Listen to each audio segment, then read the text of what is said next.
বরিশালে খেজুর ও ফলের দোকানে অভিযান চালাচ্ছেন ভোক্তা সংরক্ষণ অধিদপ্তর। এ বিষয়ে বিস্তারিত জানাতে সেখান থেকে সরাসরি যুক্ত হচ্ছেন সহকর্মী আরিফুল ইসলাম। আরিফ, অভিযানে কতগুলো ব্যবসা প্রতিষ্ঠানকে জরিমানা করা হয়েছে?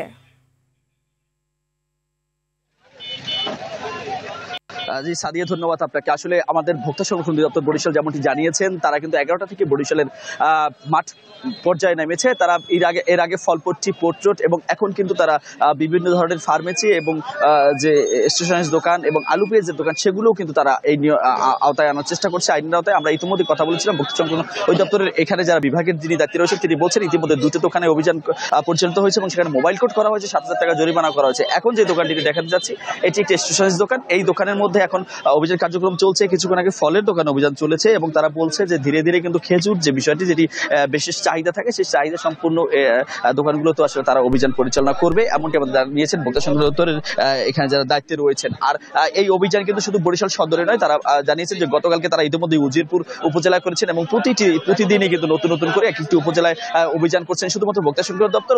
অপরদিকে বরিশাল জেলা প্রশাসনের পক্ষ থেকে আমরা কথা বলেছিলাম, তারা বলছেন যে প্রতিদিন তাদের নতুন করে শিডিউল করা হয়েছে, বিশেষ করে কন্টিনিউ যে তাদের মোবাইল কোড যে চলে, তারপরেও এই রমজানকে কেন্দ্র করে তাদের বাজার মনিটরিং এবং মোবাইল কোড, এই যে দুটি অভিযান একই সাথে চলে এবং এই নির্বাহী ম্যাজিস্ট্রেটের মাধ্যমে সেটি পরিচালিত হয় এবং নির্বাহী ম্যাজিস্ট্রেটের মাধ্যমে একদিকে যেমন মোবাইল কোডে জরিমানা করা হয়, অপরদিকে তাদের মনিটরিং ব্যবস্থা করা হয়, অর্থাৎ কোন পণ্যের দাম বেড়েছে, কোনটি কি অবস্থায় স্থিতিশীল রয়েছে কিনা, এগুলো তাদের বাণিজ্য মন্ত্রণালয়ে জানানো হয়, এমনটি আমাদেরকে জানিয়েছেন। তো সব মিলে যেটি বলতে চাই সেটি হচ্ছে বরিশালে প্রতিদিনই ভোক্তা সংরক্ষণ দপ্তর জেলা প্রশাসন অভিযান অব্যাহত রয়েছে।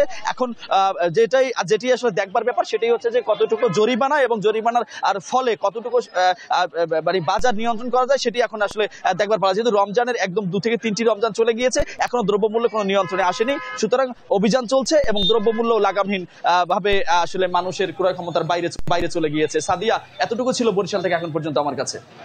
ধন্যবাদ আরিফ।